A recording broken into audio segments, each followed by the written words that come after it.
মই আজি এটা খেজুৰৰ কেক বনাবলৈ লৈছোঁ। আপোনালোকক দেখাবলৈ চেষ্টা কৰিছোঁ কেনেকৈ বনালোঁ। চাবচোন, খেজুৰ কেইটামান গাখীৰত বইল কৰি ল'ব লাগে। এনেকৈ 5 মিনিট খেজুৰকেইটা বইল কৰি ল'লে গুটিকেইটা গুচোৱাত মানে সুবিধা হয় আৰু।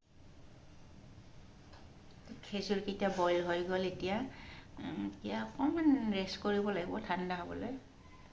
গুটিকেইটা গুচাব লাগিব। এতিয়া মই চুজিখিনি অকণমান মিহি কৰি মানে মিক্সিত গ্ৰাইণ্ড কৰি ল'ম। তেতিয়া মানে চফ্ট হয়। চুজিখিনি গ্ৰাইণ্ড কৰি ল'লোঁ। অকণমান এনেকুৱা মিহি কৰি গ্ৰাইণ্ড কৰি ল'ব লাগে অকণমান। তাৰপিছত আপোনালোকে এইখিনি গাখীৰত তিয়াই থ'ব।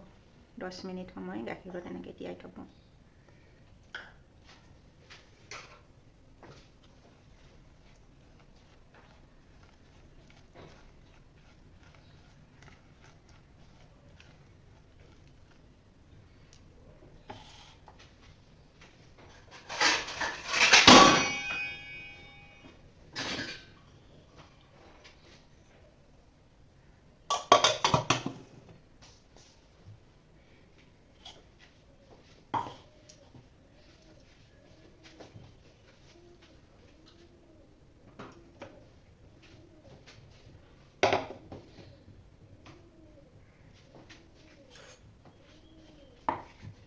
এতিয়া মই খেজুৰৰ গুটিকেইটা গুচাই ল'ম। ইয়াতে মিক্সিত অকণমান মিহিকৈ পিহি ল'ব লাগিব।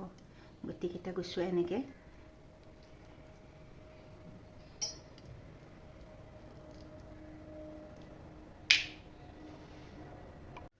এতিয়া মই ইয়াতে অকণমান গাখীৰ দি পেলাই, গাখীৰখিনি দি মিক্সিত পিহি লওঁ এইখিনি ধুনীয়া কৰি।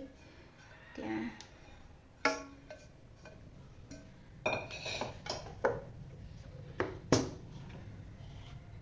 এইখিনি পূৰা গ্ৰাইণ্ড হৈ গ'ল। এতিয়া মোৰ ৰেডি হৈ গ'ল কেকৰ কাৰণে এইখিনি।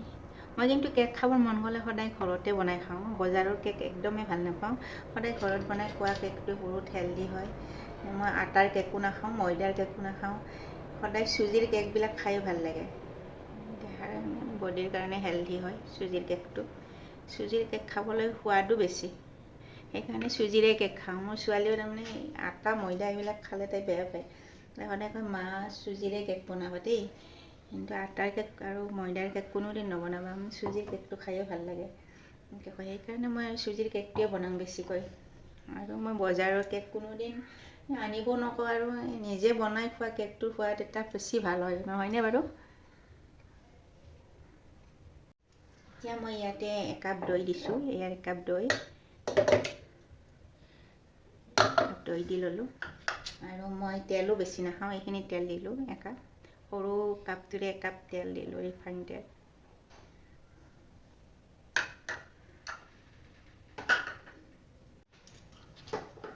এতিয়া মই এইখিনি ডাঙৰ জাৰটোত মিলাই ল'ম। মিলাই ল'লে ভাল হয়। গোটেইখিনি মিশ্ৰণ মিলাই ল'লোঁ। দৈ, ৰিফাইন আৰু খেজুৰ, এই মিশ্ৰণখিনি মই মিলাই ল'লোঁ। এতিয়া অকণমান মিক্সিত মিলাই লওঁ মই। এতিয়া মই অভেনটো 10 মিনিট প্ৰি হিট কৰি লওঁ।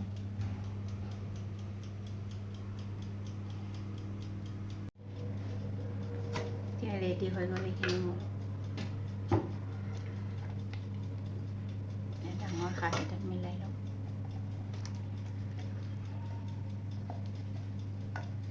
আপোনালোকে কমেণ্ট কৰিবচোন কেনেকুৱা হৈছে মোৰ এই খেজুৰৰ কেকটো বনোৱাতে, হৈছে নে হোৱা নাই।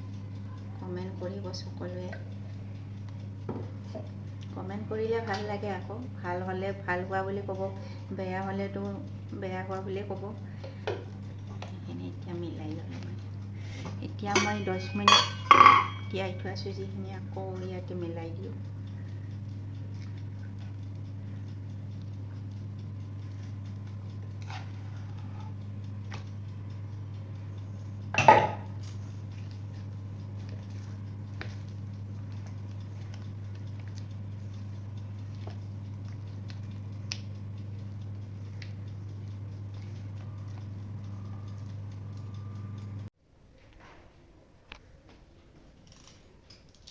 এইকেইটা মই মিলাই ল'লোঁ। এতিয়া অকণমান ড্ৰাই ফ্ৰুটছ মিলাই ল'ম।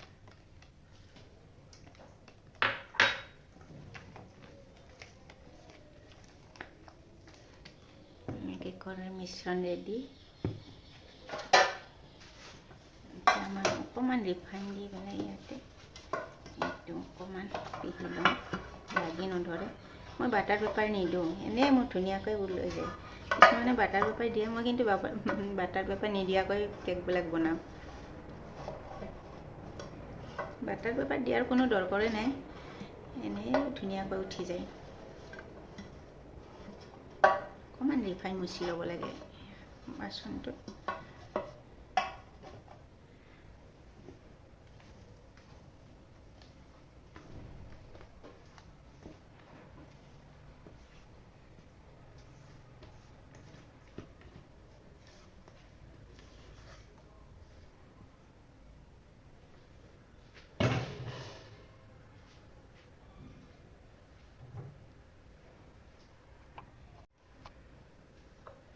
এতিয়া মই ইয়াতে অকণমান ড্ৰাই ফ্ৰুটছ দি দিছোঁ।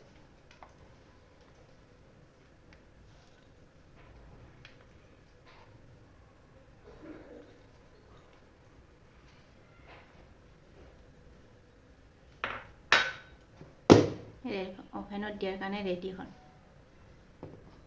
মই 10 মিনিটছ ফ্ৰী হিট দিছিলোঁ, ৰেডি হৈ গ'ল 10 মিনিটছ। এতিয়া মই অভেনত কেকটো সোমাই দিওঁ।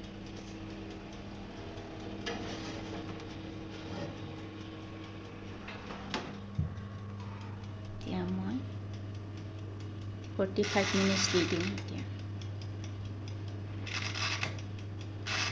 45 মিনিটছত হৈ যাব কেকটো ৰেডি। এয়া কেক ৰেডি হৈ আছে। আকৌ 10 মিনিটছ বাকী আছে, বেছি সময় নাই, আকৌ 10 মিনিটছ আছে।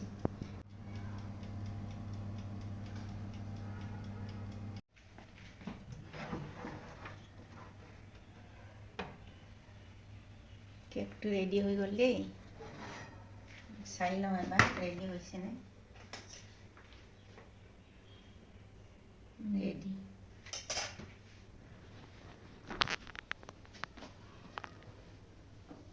বহুত ধুনীয়া হৈছে, চফ্ট হৈছে।